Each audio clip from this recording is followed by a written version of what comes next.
Oui, bonjour à toutes et tous également, et puis merci pour votre présence à ce webinaire. Peut-être Delphine, tu peux déjà projeter la première diapo. Donc nous allons passer une petite heure ensemble, hein, au cours de laquelle on va vous présenter PrevCamp, hein, comme le disait Delphine, qui est une contraction de prévention des conduites addictives en milieu professionnel, qui est un dispositif que nous déployons au niveau national, hein, au sein de l'ANACT, hein, donc qui est déployé dans toutes les régions de France, donc avec le soutien du Fonds de lutte contre les addictions et puis de la MILDECA, hein, la mission interministérielle de lutte contre les drogues et les conduites addictives. Nous avons organisé ce webinaire à 4 régions, hein, à 3 régions, pardon, l'ARACT Grand Est, l'ARACT Hauts-de-France et l'ARACT Normandie.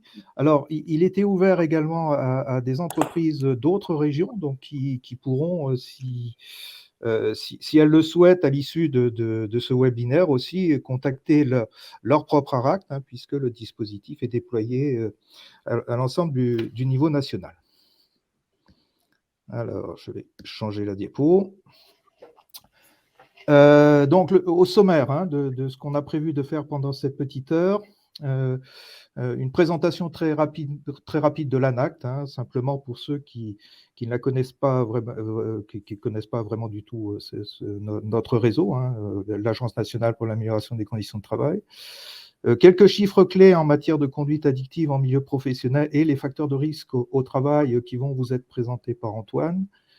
On vous présentera également un témoignage, une vidéo témoignage qui a été élaborée par nos collègues du Centre Val-de-Loire, donc que du coup Antoine introduira. Et puis la présentation de PrevCamp sera faite par Elsa, hein, du dispositif lui-même. On consacrera un petit peu de temps aux questions-réponses, hein, si vous déposez des questions dans la partie questions qui va nous permettre d'échanger, et puis on vous rappellera nos contacts en région et nos coordonnées. Alors, la présentation de l'ANACT. Donc, l'ANACT est un établissement public créé en 1973. Il est administré par l'État et les partenaires sociaux. Et si vous nous avez connus sous l'appellation Association régionale pour l'amélioration des conditions de travail, hein, en tant qu'ANACT, nous sommes désormais totalement intégrés à l'ANACT et donc nous sommes du coup des agences régionales de l'ANACT, et donc il y a 16 agences régionales dont nous faisons partie, hein, Hauts-de-France, Normandie et Grand Est. L'objectif, hein, voilà, la mission générale de l'ANACT, comme son nom l'indique, c'est l'amélioration des conditions de travail, hein, et notamment avec deux principes de base dans ces travaux, hein, sur l'amélioration des conditions de travail, notamment en agissant sur l'organisation du travail et sur les relations professionnelles, et notamment également le poids du dialogue social dans nos interventions et dans nos accompagnements dans les structures. Pour les ARACT, donc nous sommes les structures de proximité en fait du réseau ANACT, hein, donc voilà, nous relayons les actions qui sont conduites par l'ANACT, dont cette action, hein, qui est PrevCamp, voilà. Et nos principaux thèmes de travail, je vais juste commenter cette partie-là. Nos principaux thèmes de travail, et excusez-moi, je n'ai plus accès à l'écran. Donc, c'est les démarches qualité de vie au travail et conditions de travail, l'accompagnement des changements, hein, télétravail, transition écologique et numérique qui prennent de plus en plus de poids, les questions du management et du travail, et notamment du management du travail, pardon. tout ce qui concerne l'appui au dialogue social et au dialogue de travail, la prévention de la désinsertion et de l'usure au travail, et la promotion de l'égalité femmes-hommes. Et nos modes d'action principaux, c'est essentiellement des accompagnements d'entreprises individuelles ou collectives, et puis la conception et l'animation de dispositifs territoriaux. On développe aussi de plus en plus des actions de formation dans chacune de nos régions respectives. Hop. Est-ce que j'arriverai à changer de diapo? Voilà. Donc, je vais passer du coup la parole à Antoine pour qu'il présente un certain nombre de chiffres clés en matière de conduite addictive en milieu professionnel. Je reviendrai vers vous pour ma part dans toute la dernière partie du webinaire pour échanger autour des questions que vous aurez notées dans la partie questions du chat. Voilà. Antoine. Merci Roger. Donc je prends la suite. Concernant les chiffres, donc là j'ai quelques données de Santé publique France, donc qui concernent un baromètre de 2014 à 2017, concernant en particulier les niveaux de consommation de substances psychoactives, donc le lien avec l'âge et le sexe. Effectivement, il y a donc une différence au niveau de la population qui est au travail et celle qui n'est pas au travail. Alors, la tranche d'âge la plus concernée, c'est la tranche 18-35 ans, notamment par la consommation d'alcool, du tabac et du cannabis, qui sont les trois principaux substances psychoactives. Il faut aussi dire que tous les métiers sont concernés, avec une focale sur certains, notamment donc les métiers de l'art et du spectacle, la restauration, l'hébergement, la construction, le transport et tous les métiers en lien, en relation avec le public. Toujours concernant les populations, donc il y a effectivement les femmes cadres, on identifie un pourcentage de 11%, et c'est en particulier avec l'alcool, donc le lien avec les responsabilités. Il y a également 37% qui concernent là plutôt tous les actifs, en lien avec les outils numériques ou les outils professionnels. On peut constater que les personnes qui ont un travail, qui ont un emploi, consomment moins que les personnes qui sont demandeurs d'emploi. Donc, quelques chiffres concernant l'alcool, le tabac et le cannabis. On voit que 18,6% des actifs occupés ont des consommations ponctuelles importantes, versus 22,2% pour des demandeurs d'emploi. Donc peut-être l'inactivité ou l'oisiveté peut être un facteur de consommation des substances psychoactives. Concernant le tabac, on identifie donc 28% d'actifs versus 39% des demandeurs d'emploi, et concernant le cannabis, 9,5% d'actifs, alors que c'est plutôt 16% de demandeurs d'emploi. Donc on voit bien que le fait d'avoir un emploi peut faire que, effectivement, la consommation des substances psychoactives soit moindre que lorsque, effectivement, on est sans emploi. Peut-être il y a l'oisiveté qui rentre en ligne de compte.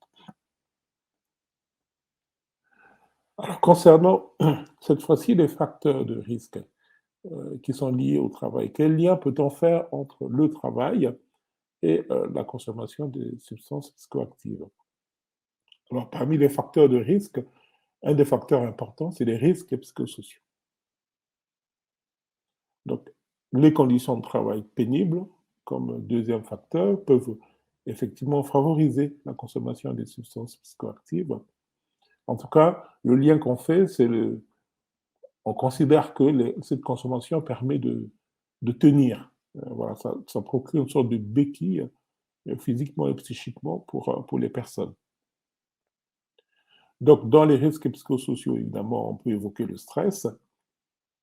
Voilà, donc l'hypothèse qui est avancée, c'est que la consommation permet de surmonter le mal-être que que peut engendrer le stress et donc de prévenir son apparition.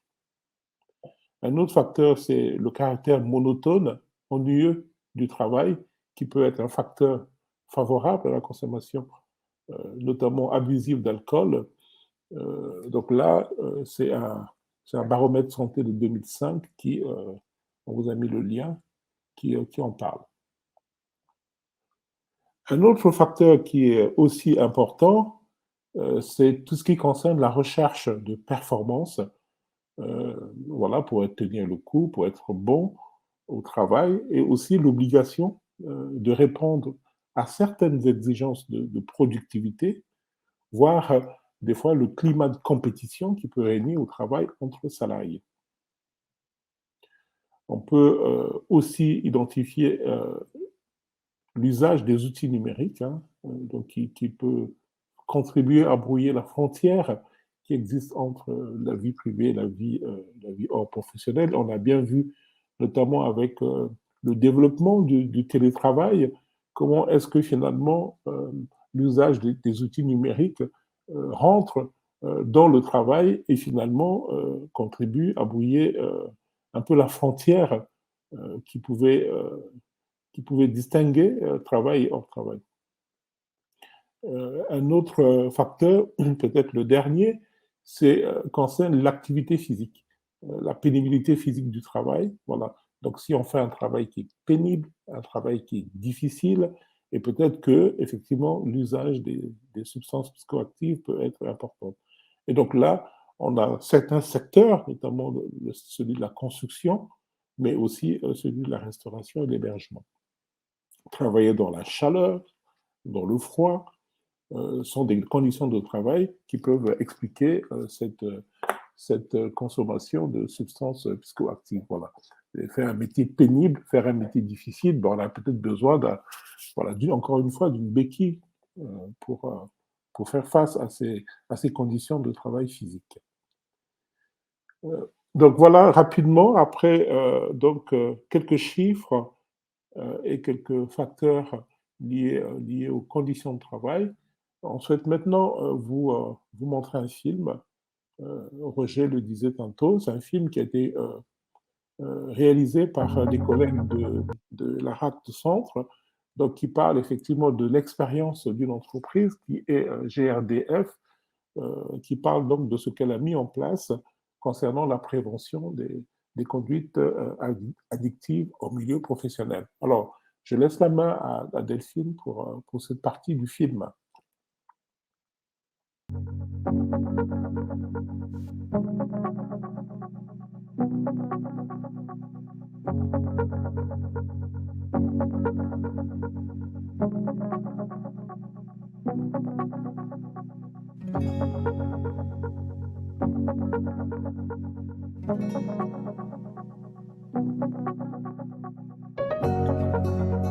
Les emplois que nous occupons à GRDF Centre-Ouest sont des emplois plutôt techniques, intervention chez les clients, maintenance des réseaux, exploitation des réseaux, travaux, l'intervention d'urgence sécurité gaz, des emplois administratifs et des activités de développement de gaz. Nous sommes un peu plus de 1300 salariés répartis sur 47 sites.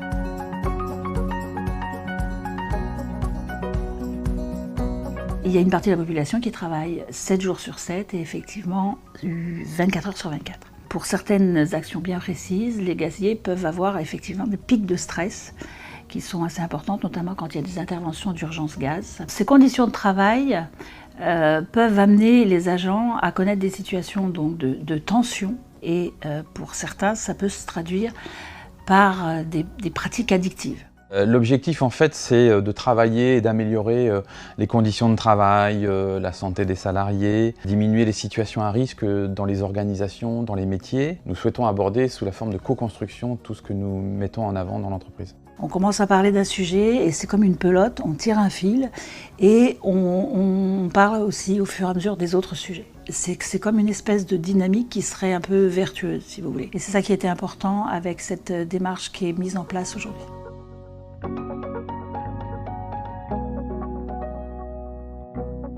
Sur l'année 2021, il y a eu des réunions avec la RACT et France Addiction. Et là, il y a eu vraiment imprégnation du sujet, ce que pouvaient être les pratiques addictives, ce qu'est une addiction. Il y a eu un deuxième groupe qui a été constitué à GRDF, et ce groupe intégrait des managers, des salariés, mais aussi assistants sociaux et un médecin. Et là, on a essayé de mettre en place, de décliner la démarche plus précisément. Ça nous a permis, nous, de nous acculturer aussi, de démystifier déjà à notre niveau le sujet, et pour le déploiement de gagner en crédibilité vis-à-vis des équipes.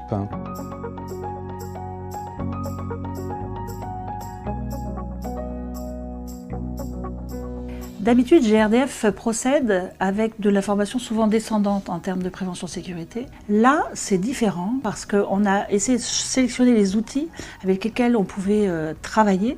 Et on s'est donné le temps, c'est-à-dire que ça n'est pas qu'un quart d'heure. C'est vraiment parler des problèmes d'organisation du travail, donc des choses très concrètes par collectif de travail. Ça permet d'aller vraiment plus loin et de faire réfléchir vraiment les personnes sur l'organisation du travail et le lien qu'il peut y avoir avec les addictions. Et ça, c'est quand même nouveau. Le fait d'avoir suivi cette formation, ça m'a permis, par exemple, lorsque je suis allé voir les équipes pour leur parler de l'expérimentation, je leur ai expliqué la démarche, le pourquoi, le comment, quels étaient les objectifs que l'on souhaitait atteindre, comment on souhaitait les faire participer à cette action.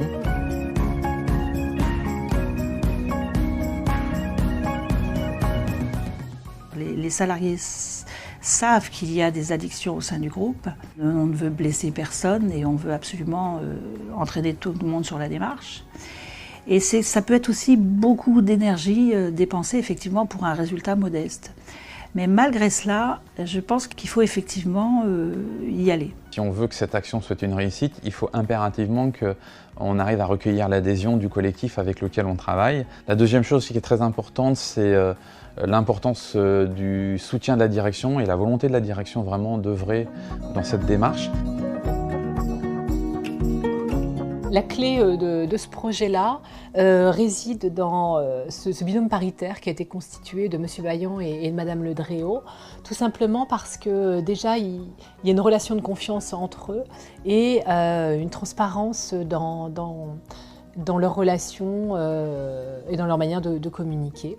Donc ce qui sont les clés justement d'un dialogue social de qualité. C'est cette volonté justement de se questionner et d'agir, et cette volonté d'agir en prévention primaire. Donc ce qu'on entend par prévention primaire, c'est toutes les actions qui ont un lien avec l'amélioration des conditions de travail, sans attendre qu'il se passe quelque chose en fait de particulier. Il a fallu convaincre, travailler les représentations, rassurer sur le fait que c'est pas parce qu'il y avait un problème que la question a été posée, mais que c'était une vraie question de santé publique pour laquelle l'entreprise voulait se mobiliser. Pour être plus efficace après, ils ont réussi à travailler dans un sens de mobilisation de l'ensemble des acteurs. C'est aussi une entreprise nationale qui a fait le choix en fait, de s'adapter à ses territoires et à ses sites et non pas de reproduire quelque chose qui aurait été fait par ailleurs. Ils ont bénéficié de cette expérience, mais par contre, ils se sont vraiment adaptés. L'autre point important qui est inspirant dans ce type d'entreprise, c'est qu'ils ont déjà une structuration de prévention avec des ressources, des supports, une façon de communiquer, une organisation. Et le projet sur lequel ils ont travaillé là aujourd'hui a bénéficié de l'ensemble de ces apports.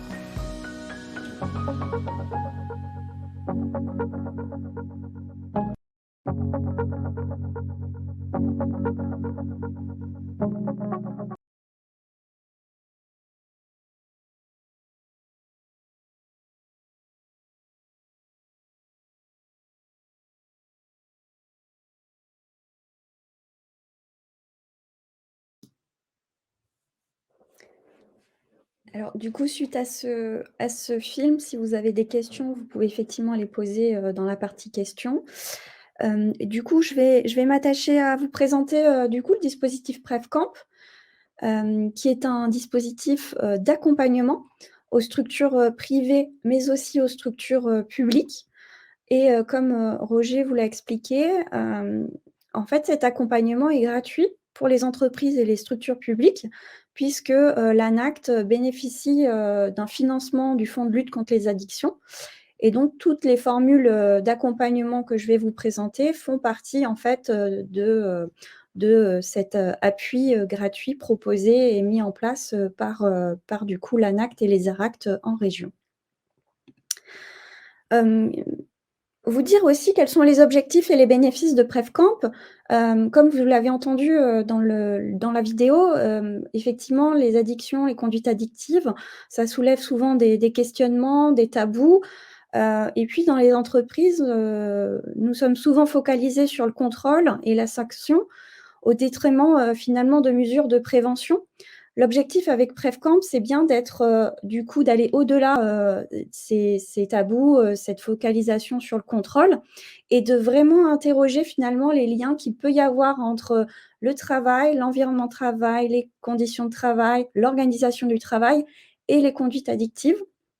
L'idée, c'est vraiment de pouvoir, vous accompagner sur une démarche de prévention qui englobe toutes ces questions. Comme je l'ai dit, c'est un travail, enfin, c'est un accompagnement qui est gratuit parce que financé par le Fonds de lutte contre les addictions et du coup, dans ce cadre-là, vous bénéficiez d'appui, d'experts, sur le sujet des conditions de travail, des conditions addictives et tout ce qui est en lien avec, la démarche, de prévention en santé au travail. Hem Il y a, également la possibilité, pour vous, de, signer, la charte ESPER. La charte ESPER, en fait, correspond, à l'acronyme donc, les entreprises et les services publics s'engagent résolument. C'est une charte qui a été mise en place par la MILDECA. Cette charte, elle vise à finalement, promouvoir l'engagement que peuvent avoir des entreprises ou des structures publiques sur la, prévention, des conduites addictives. Et dans le cadre de cette charte, l'idée, c'est que l'entreprise ou les structures s'engagent sur 4 principaux, engagements qui sont de définir un projet global de prévention des conduites addictives dans le cadre de la promotion de la santé au travail. Comme vous l'avez compris dans le cadre de la vidéo, la démarche en fait, de l'ANACT et des ARACT est bien de, créer en fait une démarche paritaire. Donc le deuxième principe est d'instaurer le dialogue et créer un climat de confiance. Dans l'objectif aussi de mettre en place une démarche de prévention qui est non stigmatisante et qui respecte la dignité des personnes et aussi d'accompagner les travailleurs, vulnérables pour, prévenir en fait la désinsertion professionnelle. Donc l'idée aussi, de PrevCamp, c'est de s'appuyer sur cette charte pour finalement, promouvoir cette démarche de prévention des conduites addictives que vous pouvez mettre en place dans vos structures. En fait, cette, inscription est gratuite et du coup, les différents, chargés de mission, des ARACT, hein, que ça soit Antoine, Roger ou moi-même, faisons le lien avec l'AMIDECA pour, justement, que cette charte, puisse aussi, être, j'allais dire prendre sens au travers des accompagnements qu'on peut proposer. Du coup, j'en viens, sur les 4 formules d'accompagnement, qu'on peut vous proposer. Alors ces formules d'accompagnement, je vais vous expliquer en fait les formules, globales. Après, chaque région, a adapté en fait des modalités d'accompagnement, donc elles peuvent être un peu différentes, d'une région à l'autre. En tout cas, les 4 formules, je vais vous les présenter. Il y a d'abord l'information sensibilisation, qui est mise en place. Donc c'est un temps dédié pour justement, informer les acteurs de l'entreprise qui sont, les directions, les managers. Ça peut être aussi des promoteurs, en interne quand il y en a, mais aussi et surtout les représentants du personnel. L'idée effectivement, c'est, voilà, d'apporter en fait des repères sur les conduites addictives et les conditions de travail et de voir un peu comment on peut faire le lien entre cela. La deuxième formule d'accompagnement, ce sont les ateliers. La mise en place d'ateliers où là, l'idée, c'est, aussi d'aller un peu plus, sur des apports, plus spécifiques ou plus concrets sur certaines thématiques. Mais c'est surtout aussi de pouvoir, voilà, échanger, partager, des expériences et des pratiques, entre structures et l'idée effectivement, c'est d'enrichir, les démarches, pour les entreprises, qui ont pu déjà mettre en place des choses et aussi de pouvoir, donner une opportunité à celles qui ont encore rien mis en place ou qui veulent commencer une démarche de prévention des conduites addictives. Et donc l'idée, c'est effectivement de pouvoir vous apporter, à la fois, un retour d'expérience, mais aussi des apports sur le sujet. La troisième formule, c'est l'action collective. L'action collective, ça correspond à un accompagnement de plusieurs entreprises ou structures publiques sur la démarche. Donc, c'est vraiment un accompagnement, là aussi, qui peut rassembler 6 à 8 entreprises ou structures, qui est organisé sous forme de journées collectives, qui ne sont pas successives, mais qui sont complétées par des temps individuels qui sont réservés justement entre l'intervenant de la RACT et puis les structures qui sont engagées dans cette action collective. Et la dernière formule d'accompagnement, c'est l'innovation. Là, l'idée, c'est de tester de nouvelles pratiques en matière de prévention des conduites addictives au travail. Donc l'idée de ce terme d'innovation, c'est de vous accompagner sur la conception, l'expérimentation ou l'évaluation d'actions innovantes. Pour le coup, je n'irai pas plus loin parce que cette thématique-là fait l'objet en fait de critères qui sont actuellement en discussion au niveau national. Et donc là, ça sera plutôt effectivement à chaque intervenant référent de PrevCamp en région qui pourra vous apporter des éléments plus concrets sur le sujet dans quelques temps. Voilà pour les 4 formules d'accompagnement. Du coup, si vous êtes intéressé en fait par le sujet, Delphine a mis en place dans le chat un lien sur un questionnaire sur lequel vous pouvez répondre justement pour que vous nous mettiez vos coordonnées et vous ayez des informations sur les actions qui sont proposées en région. Si vous n'avez pas le temps de répondre pour le moment au questionnaire, vous pouvez simplement ouvrir le lien et comme ça, la page web sera sur votre écran et vous pourrez le répondre du coup après le webinaire. Voilà pour les éléments j'allais dire, de présentation du dispositif. Je te relaisse la main du coup, Roger ? Oui, je vais reprendre. Oui, je reprends la main. Question-réponse. Donc, pour l'instant, il n'y a eu aucune question. Donc, ça veut dire que soit on a été extrêmement clair, soit on a été extrêmement confus et personne n'a rien compris. Mais voilà, donc je présume qu'on a été plutôt clair. Alors, n'hésitez pas, si vous pouvez toujours en poser. Voilà, on a encore quelques secondes. Enfin, on a un peu plus de temps que ça même. On a plutôt déroulé assez rapidement ce webinaire. Donc, il nous reste quelques temps, donc n'hésitez pas à nous rédiger des questions et puis je vais peut-être projeter la diapo qui présente nos. Il y a une question dans le chat, Roger. Ah, dans le chat, d'accord. Alors, la question, c'est les actions se déroulent comment ? Alors, je ne sais pas qui veut répondre. Elsa, peut-être, puisque tu as développé cette partie. Alors, les actions se déroulent comment ? Du coup, par rapport peut-être à la participation, alors effectivement, par rapport aux actions qui sont mises en place sur les régions, ça correspond finalement à des actions qui vont être en termes de périodicité, je vois. Voilà, c'est ça, ça a été reprécisé. Oui, voilà. Alors, c'est ce que je disais, c'est qu'effectivement, chaque ARACT a mis en place en fait des actions à des temporalités différentes. Donc pour le coup, si vous pouviez répondre au petit questionnaire qui est mis dans le chat, comme ça, l'un de nous, du coup, vous rappellera suivant votre région pour prendre contact avec vous. Alors, il y a une deuxième question à nouveau dans le chat. Hein. Est-ce que vous pouvez accompagner des entreprises du régime agricole ? Donc là, c'est effectivement, il n'y a aucune opposition à ce que ce soit qu'on accompagne des entreprises du régime agricole. Hein. Il n'y a aucune limite qui est donnée puisque ça concerne des entreprises à la fois du secteur public et du secteur privé. Donc voilà, ça couvre le champ de l'ensemble des entreprises et structures, y compris les structures associatives, etc. Bien évidemment.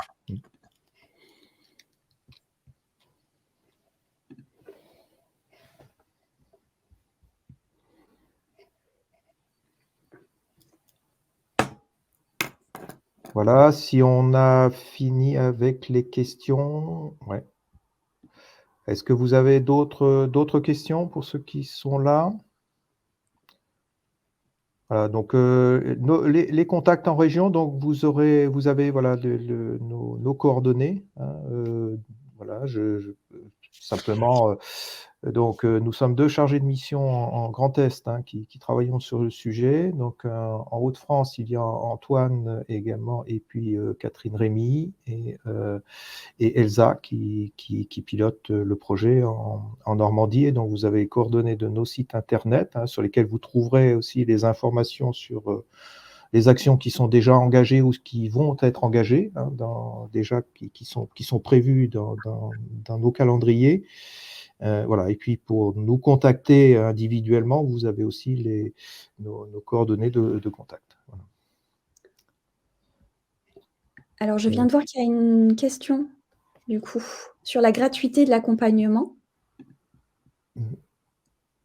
Donc, pour le coup, alors après une analyse effectivement de la situation, toutes les entreprises et les structures publiques peuvent prétendre à un accompagnement PrefCamp. Alors après, effectivement, chaque intervenant, chaque chargé de mission des ARACT fait un point avec la personne demandeur pour voir effectivement s'il y a bien un lien avec le dispositif. Mais pour le coup, il n'y a pas de sélection ni en termes de taille, ni en termes de secteur d'activité. Il y a encore une question qui va apparaître.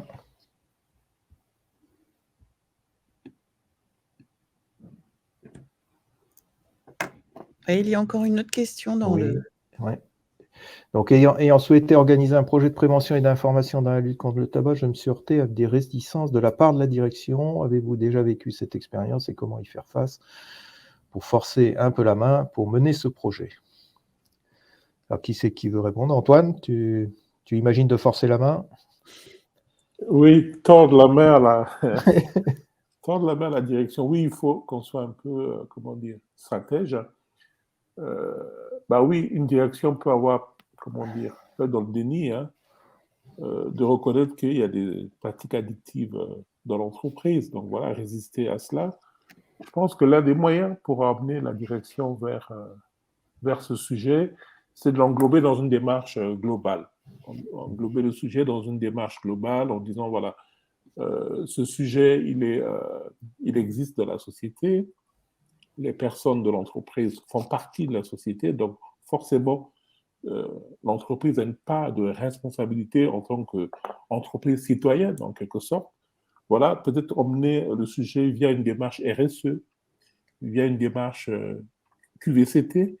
Voilà, on ne stigmatise pas tant les personnes, on ne stigmatise pas tant un comportement addictif, mais voilà, c'est une entreprise qui souhaite sensibiliser, c'est une entreprise qui souhaite finalement prendre sa part dans ce sujet qui est un sujet de société. Je pense que voilà, c'est un moyen comme ça, peut-être qui permet d'emmener le sujet. Donc du coup, on traite les addictions comme on va peut-être traiter aussi le sujet des maladies chroniques évolutives. Voilà, une manière d'aborder le sujet d'un point de vue global qui intègre la politique de l'entreprise, mais aussi qui concerne plein d'autres sujets de santé au travail. Ok. J'espère que ça a bien répondu à votre question. On a une autre question. Quelle méthode utilisez-vous pour vos ateliers? Donc là, on a bien évidemment des méthodes d'animation dans nos ateliers pour favoriser en particulier les temps d'échange. Donc là, ça dépend des pratiques que l'on a dans chacune de nos régions et de la façon dont nous animons. Donc on n'a pas une espèce d'ingénierie commune, ce que disait Elsa à un moment, c'est-à-dire qu'effectivement, on a des façons de travailler qui peuvent être très différentes, mais avec toujours ce même objectif dans les ateliers, en particulier de partager de l'information et d'apporter aussi éventuellement des approches plus thématiques. Voilà, donc ça peut être organisé effectivement sous forme d'ateliers thématiques ou dans lequel on va traiter une question particulière puis favoriser les échanges, ou bien ça peut être traité dans des ateliers où on va viser simplement à développer les échanges et à s'enrichir mutuellement voilà, avec des apports très, très, très ponctuels. Donc là, il n'y a pas une méthode imposée.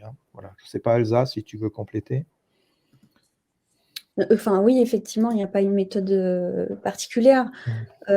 Simplement, l'idée, c'est effectivement de pouvoir échanger et aussi donner des points de repère avec nous, le focal qu'on a, qui sont les conditions de travail, l'organisation, les relations professionnelles. Il y a 2 autres questions dans l'onglet questions. Dans les questions. Donc, première question, est-ce que vous intervenez directement auprès des salariés? Alors, ce qu'on vous a expliqué, hein, dans ce que vous avez vu, notamment dans la partie sensibilisation, alors je réponds, hein, après les collègues pourront répondre aussi, mais dans la partie sensibilisation, notre premier enjeu, c'est surtout de travailler plutôt auprès des directions, des managers ou des encadrants, et puis notamment des représentants du personnel, puisque l'enjeu pour nous, c'est aussi d'embarquer l'entreprise sur le sujet, hein, voilà, et de pouvoir construire une démarche de prévention avec les acteurs de l'entreprise. Voilà, on est autour de cet enjeu. Et nous ne sommes pas des addictologues, nous ne sommes pas du coup des spécialistes des addictions en tant que pathologie. Et donc, on intervient, enfin, l'idée n'est pas du coup d'intervenir directement auprès des salariés pour, je ne sais pas, les sensibiliser à la consommation du tabac, etc. On est vraiment plutôt, enfin, on se situe plutôt à ce niveau de recherche de la façon de mieux embarquer l'ensemble de l'entreprise et des partenaires dans l'entreprise. Antoine, peut-être tu veux compléter sur ces aspects? Oui, Roger, merci. Je poursuis ce que dit Roger, hein. Dans le cadre de ces accompagnements, peut-être ce qu'on n'a pas tant insisté, on n'a pas dit qu'il y a 2 types de signataires, je parle de experts.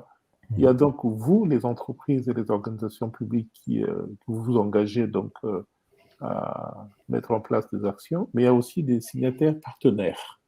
Les signataires partenaires, en fait, ils promeuvent la charte dans les entreprises et les organisations publiques. Et parmi ces signataires partenaires, il y a par exemple des acteurs du soin.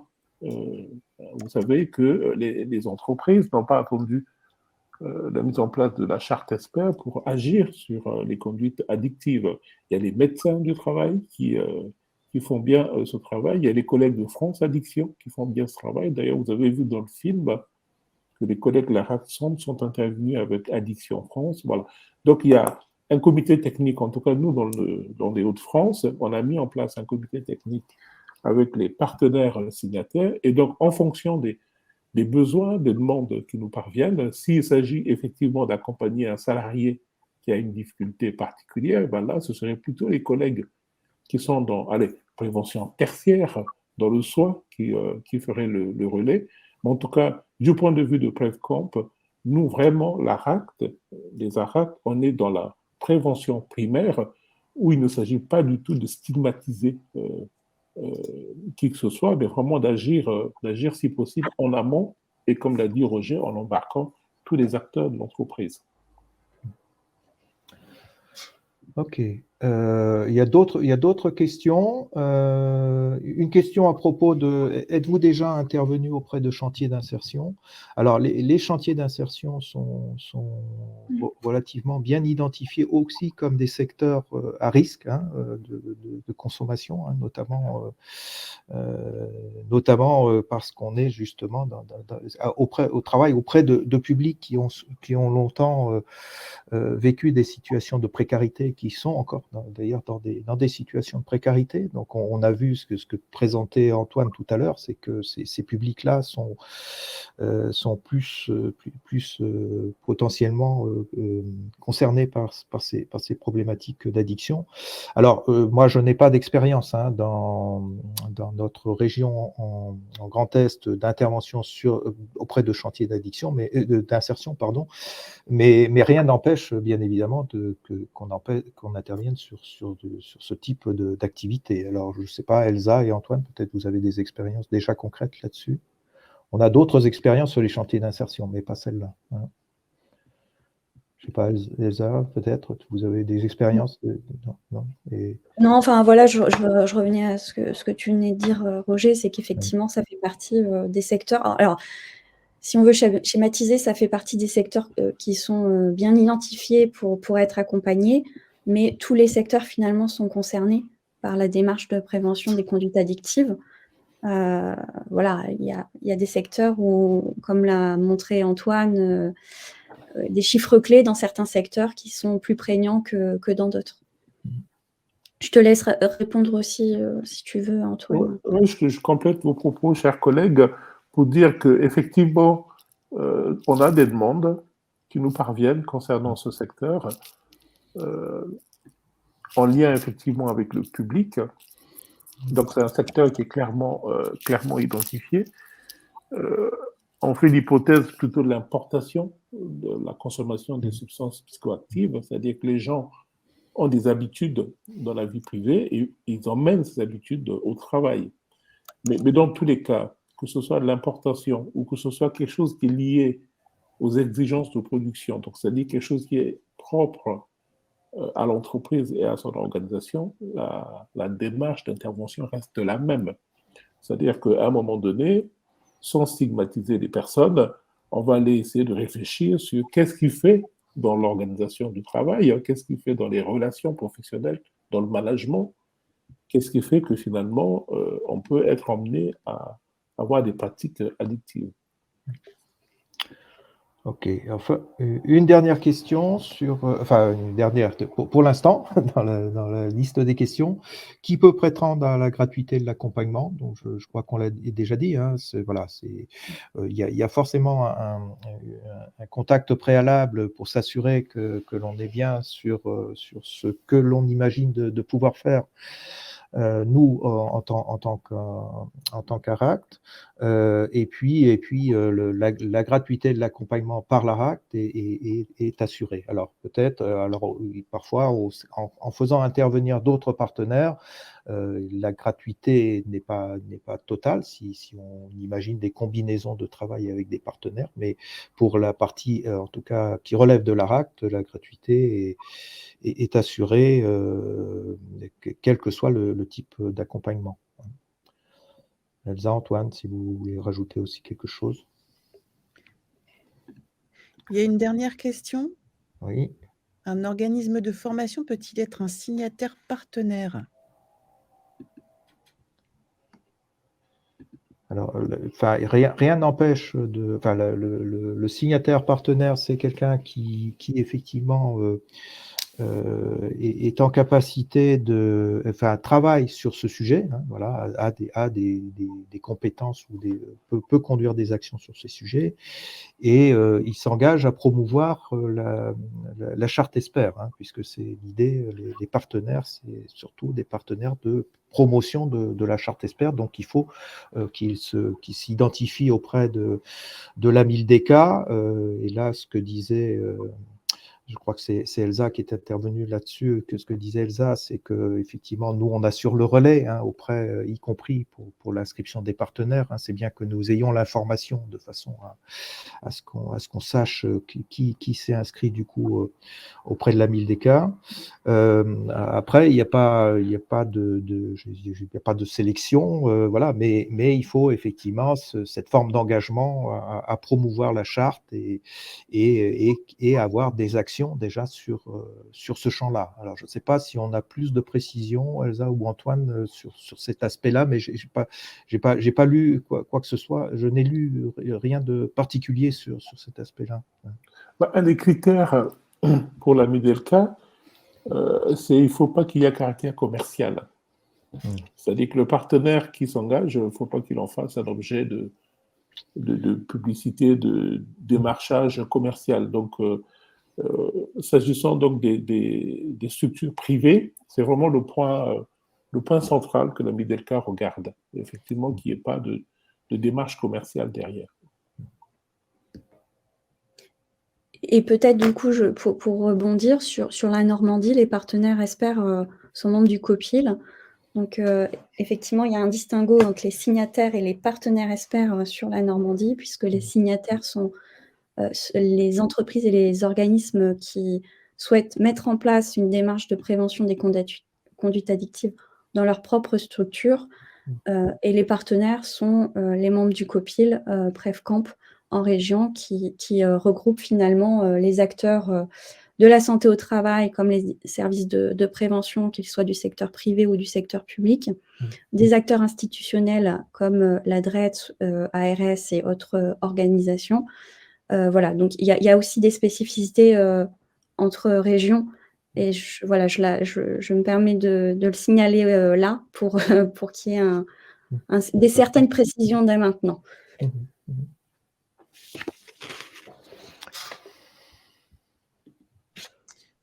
Eh bien, il n'y a plus de questions. Donc, du coup, moi, je vais me permettre de conclure. Déjà, merci les collègues d'avoir tenu le timing parfaitement. Ça mérite d'être souligné. Donc, du coup, cet après-midi, je vous enverrai les présentations PowerPoint, enfin, ceux qui sont présents là encore parmi nous, ainsi que le lien vers le questionnaire pour recevoir de l'information, et puis un petit questionnaire de satisfaction qui prend 1 seconde et demie à remplir. Donc, si vous avez 1 seconde et demie, ce serait bien gentil de le remplir. Voilà. Bah, écoutez, merci à tous. N'hésitez pas à revenir vers nous si vous avez des questions, hein. Vous avez eu toutes les informations. Et puis, il ne me reste plus qu'à vous souhaiter un bon appétit et à bientôt. Merci. Merci.